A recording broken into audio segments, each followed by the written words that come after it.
My name is Stephen Powers. I am an artist born and raised in the Overbrook section of Philadelphia. I am a sign painter, I'm a raconteur, former breakdancer, present artist.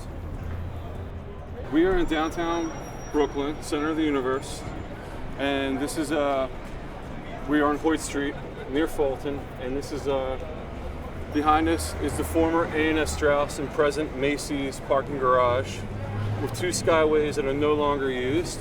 The lower one was a pedestrian walkway from the parking lot to Macy's proper. The other one, again, was more of a showroom. So they have like this enormous structure that it's very important as a parking garage, but you know, it had all this amazing concrete that wasn't being used and was offered generously to us by Macy's to paint. And we really went to town on it. Love Letter to Brooklyn follows up on projects that we did in Syracuse and Philadelphia, where we come into a community and we're talking and we're having conversations with the community, and then we're translating those conversations into visual communication. When I do go into communities and I'm painting walls, I do try to find whatever visual cues that are there, and I try to like keep them there and try to like introduce them into the work. So this, I wanted to point out, is this is the font that we used on the top of the building, you know. And we got rid of these little curves, but the rest of it, again, it was here, it was gold waiting to be mined. You know, we painted these 16-foot, 20-foot letters from this like font that on the inside of the building, they were no more than like 8 to 10 inches high. And in doing so, they became like really industrial looking. They became something that one commenter offered that it reminded him of the waterfront district and the history that Brooklyn had, and it looked really gritty and it looked really industrial. I'm always looking to do a project of this size and this nature in everything I do. This one's a bit overwhelming because the size of the building and the scale of the building, I had to bring in outside help. I did bring in a team to paint the very top of the building, but the rest of it we handled. So we had a great collaboration on it. That was definitely looking at the downtown Brooklyn people that have been here for eons. I interviewed David Villarante. He was my community for this project. He's a one-man community in that he grew up here. He's got 1,000,001 great stories about Brooklyn. He still lives in the area. And he's a really interesting product of the 80s, of hip hop. A majority of the words on this building were taken from lots of conversations with my good friend Steve Powers.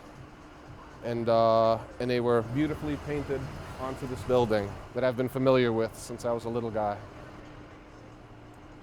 This is a bit surreal, seeing my words on this building. I've been familiar with this structure from the time I was a little guy. I mean, seriously, I have a picture of me with Santa Claus in Macy's. I have a picture of me with the Easter Bunny in Macy's. And I think the art has done an amazing job of livening up and adding some excitement to this building. Now, a lot of it is drawing from Dave's personal history, and then some of it is just trying to paint some really fly pickup lines for the Brooklyn cognoscenti to use on each other. On the other side, facing the more pricier precincts of Brooklyn, it says, "Euphoria is you for me." With the palette and the choice, we wanted something that, for the spray painted elements of it, that would work really well, again with the concrete behind it and the materials together. Black and white work beautifully in spray paint. And you know, it ties back into my earliest roots of sign painting and graffiti, and it's really effective for all those reasons.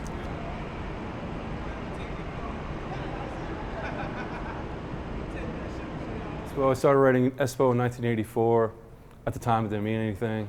I liked that. Whatever I brought to it, whatever meaning I put into it, that's what it would mean. I stopped writing graffiti in 1999, but people won't let me forget it. So out of respect to graffiti writers that are out there risking their freedom on a daily basis, I'm not really comfortable with calling myself a graffiti writer. I loathe the term graffiti artist. I think graffiti is its own thing. I think art's its own thing. The combination of the two has always been awkward.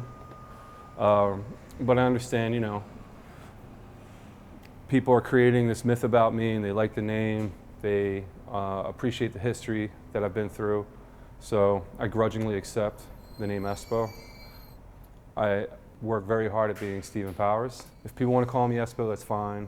Call me whatever you want. Don't call me late for dinner. You know, painting, it became much more of a responsibility when I had a kid. Having a kid has made me appreciate every day.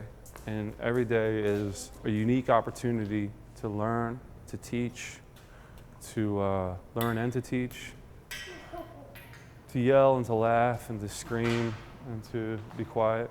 And, you know, it really is just, you know, we're here to live and we're here to learn. When I moved out of graffiti and I moved into sign painting, it was a real lateral move because there was enamel and metal in graffiti and there was enamel and metal in signs. So they both strive for some sort of visual communication with letters.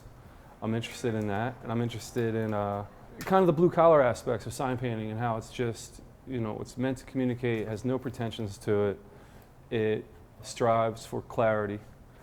But I also like the fact that, you know, I could use the clarity and the communicative aspects of sign painting to talk about really complicated things like love and life and the negotiations we have with our family on a daily basis.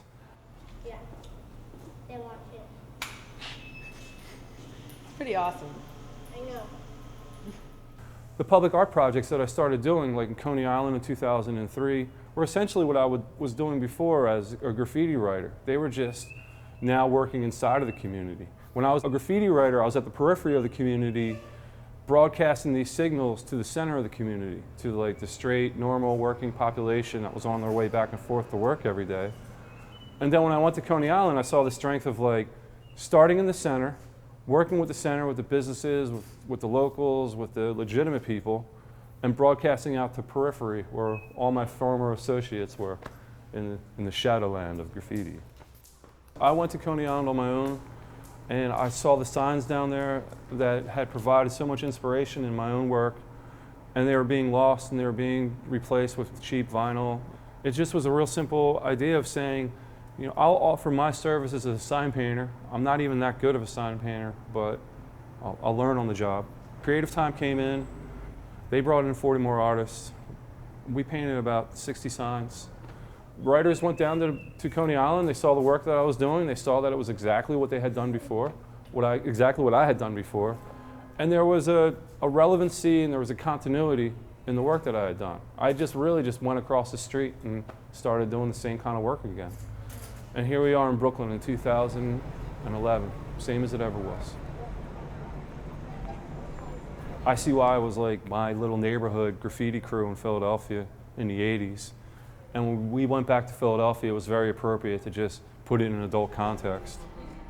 We set up a sign shop here.